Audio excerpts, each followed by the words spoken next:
নমস্কার, দিনলিপির একটা লিপিতে আপনাদের অনেক স্বাগত।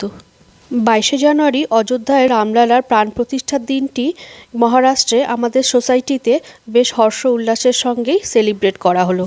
সকালবেলাতেই সমস্ত বিল্ডিংয়ের মহিলারা এই পুরো বিল্ডিংয়ের চারপাশে সুন্দর করে রঙ্গোলি দিয়ে জায়গাটাকে সাজালো, আর দুপুরবেলাতে পুরো বিধি মেনে রামজির পুজো করা হলো।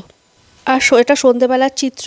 এখানে একটা ছোট্ট অনুষ্ঠান হয়েছিল সন্ধেবেলায়, যেখানে বিল্ডিংয়ের সমস্ত মহিলারা গেরুয়া রঙের শাড়ি পরে আর পুরুষেরা গেরুয়া রঙের পাঞ্জাবি পরে এই অনুষ্ঠানে পার্টিসিপেট করলো।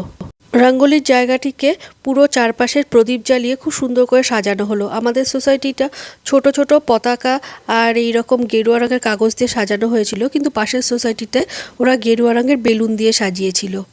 পুরো জায়গাটাকে সুন্দর করে প্রদীপ দিয়ে সাজানো হয়েছিল, রঙ্গোলি দেওয়া হয়েছিল, লাইট জ্বালানো হয়েছিল, বোম ফাটানো হয়েছিল। দেখে যেন মনে হচ্ছিল আমরা জানুয়ারি মাসে দিওয়ালি সেলিব্রেট করছি।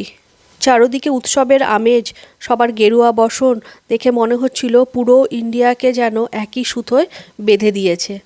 তো এইরকম আরও ভিডিওস পেতে হলে আমার চ্যানেলটিকে লাইক, কমেন্ট আর সাবস্ক্রাইব করে দিন।